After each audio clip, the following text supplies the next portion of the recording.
ओम नमो भगवते वासुदेवाय. तर आपण श्रीमद भागवत महापुराण पाहत आहोत आणि त्यातील हा आपला 5वा स्कंद. 5व्या स्कंदातील अध्याय 6वा. 6व्या अध्यायामध्ये आपण वृषभदेवांचा देहत्याग पाहणार आहोत. राजा परीक्षिताने विचारले, भगवन, योगरूप वायूने प्रज्वलित झालेल्या ज्ञानाग्नीमुळे ज्यांची रागद्वेषादी कर्मबीजे दग्ध झाली आहेत, त्या आत्माराम मुनींना आणि मादिसिद्धी स्वतःहून प्राप्त झाल्या तरी त्या त्यांना कष्टदायक होत नाहीत. असे असतानाही भगवान वृषभांनी त्यांचा स्वीकार का केला नाही? श्री सुखदेव म्हणाले, तुझे म्हणणे बरोबर आहे, परंतु व्यवहारात ज्याप्रमाणे चतुर शिकारी आपण पकडलेल्या हरिणावर विश्वास ठेवित नाही, त्याचप्रमाणे बुद्धिमान लोक या चंचल चित्तावर विश्वास ठेवित नाहीत. म्हटलेच आहे की या चंचल चित्ताशी कधी मैत्री करू नये. यावर विश्वास ठेवल्यानेच योग्याचे चिरकाल केलेले श्रेष्ठ तपही क्षीण झाले होते. असे व्यभिचारिणी स्त्री स्वतःवर विश्वास ठेवलेल्या पतीचा विश्वासघात करते. त्याप्रमाणे जे योगी मनावर विश्वास ठेवतात त्याचे मन काम आणि त्याचे साथीदार क्रोधादी शत्रूंना आक्रमण करण्याची संधी देऊन योग्यांना पथभ्रष्ट करते. काम, क्रोध, मद, लोभ, शोक, मोह, भय इत्यादी शत्रूंचे तसेच कर्मबंधनांचे मूळ मनच आहे. मग कोणताही बुद्धिमान पुरुष त्यांच्यावर विश्वास कसा ठेवील? म्हणूनच भगवान वृषभदेव इत्यादी सर्व लोकपालांचे सुद्धा जरी भूषण होते तरी ते वेड्याप्रमाणे वैराग्य सारख्या वेश, भाषा आणि आचरणाने आपला दैवी प्रभाव झाकून ठेवून राहत होते. शेवटी योग्यांच्या देहत्यागाचा विधी शिकण्यासाठी त्यांनी आपले शरीर त्या रीतीने टाकून देण्याची इच्छा केली. आपल्या अंतःकरणामध्ये अभेद रूपाने स्थित असलेल्या परमात्म्याला अभिन्न रूपाने पाहत त्यांनी वासनामुक्त होऊन लिंगदेहाचा अभिमान टाकून दिला. अशा प्रकारे लिंगदेहाच्या अभिमानाने मुक्त भगवान वृषभदेवांचे शरीर केवळ योगमायेच्या इच्छेमुळे अभिमानाचा आभास पांघरून त्या पृथ्वीवर फिरत राहिले. ते योगायोगाने कोकण, वेंकटाचल, कुटक इत्यादी दक्षिण कर्नाटक देशांमध्ये गेले आणि तोंडात दगडाचा तुकडा ठेवून तसेच विखुरलेले केस व वेड्याप्रमाणे दिगंबर अवस्थेत कूटकाचलाच्या वनामध्ये फिरू लागले.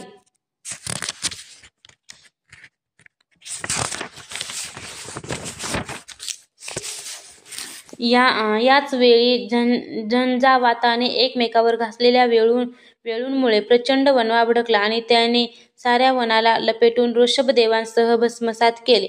ज्यावेळी कलियुगामध्ये अधर्माची वृद्धी होईल त्यावेळी कोकण, वेंकटाद्री आणि कुटक देशाचा मंदमती राजा अर्हत तेथील लोकांकडून वृषभदेवांच्या कोणत्याही आश्रमरहित आचरणाचा वृत्तांत ऐकून ते आचरण स्वतः शिकेल आणि लोकांच्या पूर्वकर्मानुसार कोणतेही भय न बाळगता स्वधर्मचरणाचा त्याग करून आपल्या बुद्धीने अनुचित आणि नास्तिकतापूर्ण कुमार्गाचा प्रचार करील. परिणामी कलियुगात देवयाने मोहित झालेले अनेक अधम लोक आपल्या शास्त्राने सांगितलेली पवित्रता आणि आचरण सोडून देतील. अधर्मप्रधान कलियुगाच्या प्रभावाने बुद्धिहीन झाल्यामुळे ते स्नान करतील, आचमन न करणे, अस्वच्छ राहणे, केस उपटणे इत्यादी ईश्वराचा तिरस्कार करणाऱ्या नास्तिक धर्मांचा मनमानीप्रमाणे स्वीकार करतील आणि विशेषतः वेद, ब्राह्मण आणि भगवान यज्ञपुरुषांची निंदा करू लागतील. अशा या वेदांना मान्य नसलेल्या नवीन स्वच्छंदी प्रवृत्तीमध्ये अंधविश्वास ठेवून ते तसे वागतील आणि स्वतःच घोर नरकात जाऊन पडतील. रजोगुणाने परिपूर्ण अशा लोकांना मोक्ष मार्गाने शिक्षण देण्यासाठीच हा वृषभदेवांचा अवतार झाला होता. त्याच्या गुणांचे वर्णन करीत लोक असे म्हणतात की अहो, 7 समुद्र असणाऱ्या पृथ्वीच्या सर्व द्वीप आणि वर्ष यामध्ये हे भारतवर्ष मोठी पुण्यभूमी आहे, कारण येथील लोक श्रीहरींच्या कल्याणकारक अवतार चरित्रांचे गायन करतात. अहो महाराज, प्रियव्रतांचा वंश सुयशाने उजळलेला आहे, ज्यामध्ये पुराण पुरुष श्री आदिनारायणांनी वृषभ अवतार घेऊन मोक्ष प्राप्ती करून देणाऱ्या परमहंस धर्मांचे आचरण केले. अहो, या जन्मरहित भगवान ऋषभदेवांच्या मार्गाने दुसरा कोणताही योगी मनाने सुद्धा कसा चालू शकेल? कारण योगीजन ज्या योगसिद्धीच्या प्राप्तीसाठी उत्सुक होऊन निरंतर प्रयत्न करीत राहतात, त्या आपोआप प्राप्त होऊन सुद्धा त्यांना मिथ्या समजून त्यांचा त्याग केला होता.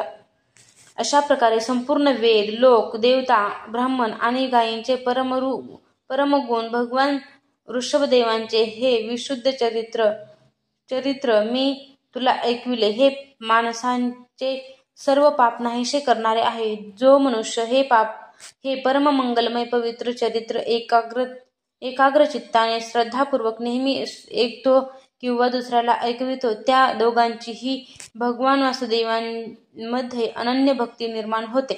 परंतु पंडित निरनिराळ्या पापांमुळे उत्पन्न होणाऱ्या सांसारिक तापांनी अत्यंत तापलेले आपले अंतःकरण ह्या भक्तिसरितेमध्ये निरंतर धुवून काढतात.